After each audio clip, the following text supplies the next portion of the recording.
अपना शरीर त्यागा था। मुझे सदैव उनका आशीर्वाद मिला, उनके सानिध्य का अवसर मिलता रहा। ये मेरा सौभाग्य है कि आखिरी पल तक मेरा उनसे संपर्क बना रहा। एक बालक पर जैसे स्नेह बरसाया जाता है, वो वैसे ही मुझ पर स्नेह बरसाते रहे। आखिरी पल तक उनका मुझ पर आशीर्वाद बना रहा। और मैं ये अनुभव करता हूं कि स्वामी जी महाराज अपने चेतन स्वरूप में आज भी हमें अपने आशीर्वाद दे रहे हैं। मुझे खुशी है कि उनके जीवन और मिशन को जन जन तक पहुंचाने के लिए आज 2 स्मृति संस्करण, चित्रजीवनी और डॉक्यूमेंट्री में भी रिलीज हो रही है।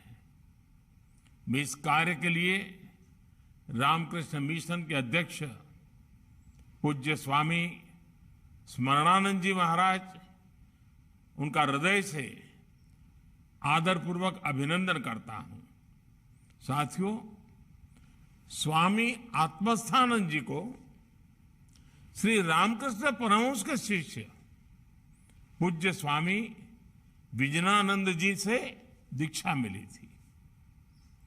स्वामी रामकृष्ण परमहंस जैसे संत का वो जागृत बोध, वो आध्यात्मिक ऊर्जा उनमें स्पष्ट झलकती थी।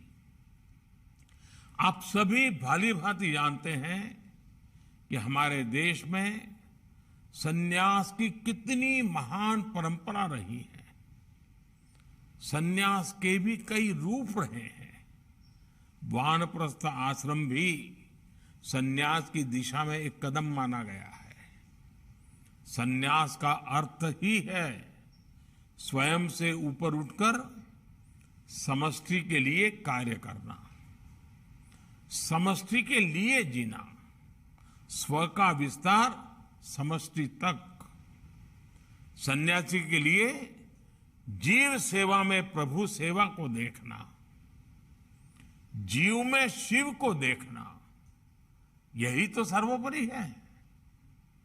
इस महान संत परंपरा को, संन्यस्त परंपरा को स्वामी विवेकानंद जी ने आधुनिक रूप में ढाला। स्वामी आत्मस्थानंद जी ने सन्यास के इस स्वरूप को जीवन में जिया और चरितार्थ किया। उनके निर्देशन में बेलूर मठ और श्री रामकृष्ण मिशन के भारत ही नहीं बल्कि नेपाल, बांग्लादेश जैसे देशों में भी राहत और बचाव के अद्भुत अभियान चलाए। उन्होंने निरंतर ग्रामीण क्षेत्रों में जन कल्याण के लिए काम किया। इसके लिए संस्थान तैयार किए। आज ये संस्थान गरीबों को रोजगार और जीवन यापन में लोगों की मदद कर रहे हैं। स्वामी जी गरीबों की सेवा को, ज्ञान के प्रचार प्रसार को, इससे जुड़े कामों को पूजा समझते थे। इसके लिए मिशन मोड में काम करना, नई संस्थाओं का निर्माण करना, संस्थानों को मजबूत करना, उनके लिए ये रामकृष्ण मिशन के आदर्श थे। जैसे हमारे यहां कहते हैं ना कि जहां भी ईश्वरीय भाव है वहीं तीर्थ है, ऐसे ही जहां भी ऐसे संत हैं वहीं मानवता, सेवा, ये सारी बातें केंद्र बिंदु में रहते हैं। स्वामी जी ने अपने संन्यास जीवन में ये सिद्ध करके दिखाया। साथियों, सैकड़ों साल पहले आदि शंकराचार्य हो या आधुनिक काल में स्वामी विवेकानंद, हमारी संत परंपरा हमेशा एक भारत श्रेष्ठ भारत का उद्घोष करती रही है। रामकृष्ण मिशन की तो स्थापना एक भारत श्रेष्ठ भारत के विचार से जुड़ी हुई है। स्वामी विवेकानंद ने इसी संकल्प को मिशन के रूप में जिया था। उनका जन्म बंगाल में हुआ था, लेकिन आप देश के किसी भी हिस्से में जाइए, आपको ऐसा शायद ही कोई क्षेत्र मिला जहां विवेकानंद जी गए न हो या उनका प्रभाव न हो। उनकी यात्राओं ने गुलामी के उस दौर में देश को उसकी पुरातन राष्ट्रीय चेतना का एहसास करवाया, उसमें नया आत्मविश्वास फूंका। रामकृष्ण मिशन की इसी परंपरा को स्वामी आत्मस्थानंद जी ने अपने पूरे जीवन आगे बढ़ाया। उन्होंने देश के अलग अलग हिस्सों में अपना जीवन खपाया, अनेक काम किए, और जहां भी वो रहे वहां पूरी तरह रच बस गए। गुजरात में रहकर वो इतनी अच्छी गुजराती बोलते थे, और मेरा तो सौभाग्य रहा कि जीवन के अंत काल में भी जब उनसे बात होती थी तो गुजराती में होती थी। मुझे भी उनकी गुजराती सुनना बहुत अच्छा लगता था। और मैं आज याद करना चाहता हूं कि जब कच्छ में भूकंप आया था तो एक पल भी उन्होंने नहीं लगाया, और उसी समय, तब तो मैं राजनीति में कुछ भी नहीं था, मैं किसी पद पर भी नहीं था, एक कार्यकर्ता के रूप में काम करता था। उस समय भी उन्होंने मेरे साथ सारी परिस्थिति की चिंता की, बातचीत की, और रामकृष्ण मिशन कच्छ में क्या काम कर सकता है, और देखते ही देखते पूरे विस्तार से और पूरे समय उनके मार्गदर्शन में उस समय कच्छ में भूकंप पीड़ितों को राहत देने के लिए बहुत सारे काम चालू हो गए। इसलिए रामकृष्ण मिशन के संतों को देश में राष्ट्रीय एकता के संवाहक इस रूप में हर कोई जानता है, और जब वो विदेश जाते हैं तो वो वहां भारतीयता का प्रतिनिधित्व करते हैं। साथियों, रामकृष्ण मिशन की ये जागृत परंपरा रामकृष्ण परमहंस जैसी दैवीय विभूति की साधना से प्रकट हुई है।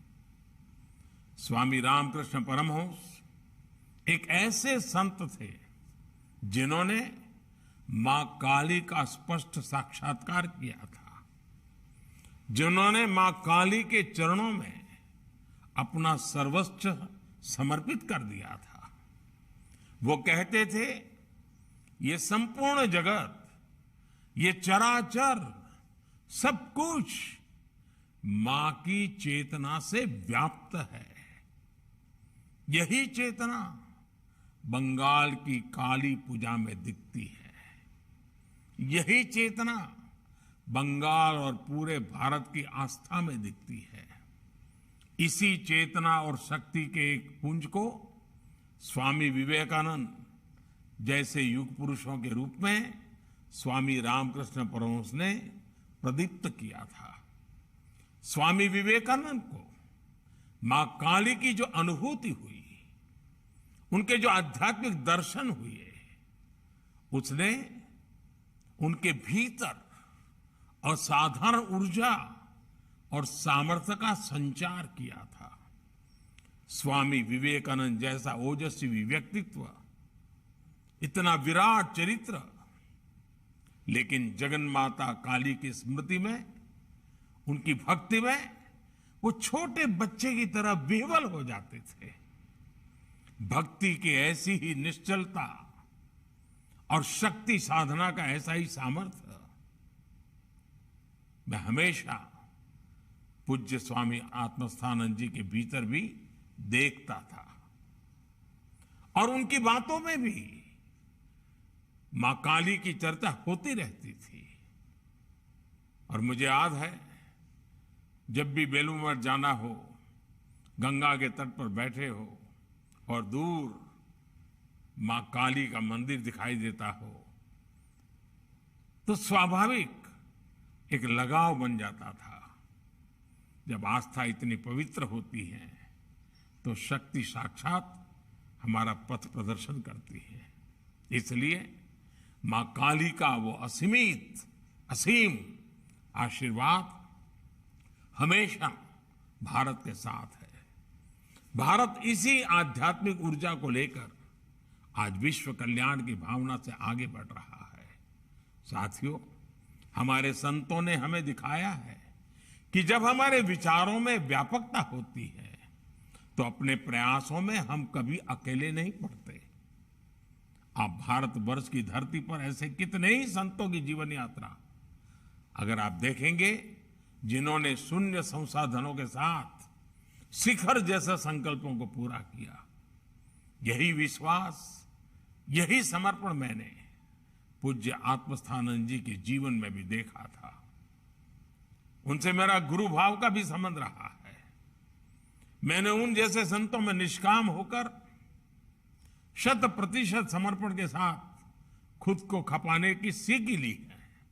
इसलिए मैं कहना चाहता हूं, जब भारत का एक व्यक्ति, एक ऋषि इतना कुछ कर सकता है तो हम 130 करोड़ देशवासी सामूहिक संकल्पों से कौन सा लक्ष्य है जो पूरा नहीं कर सकते। संकल्प की शक्ति को हम स्वच्छ भारत मिशन में भी देखते हैं।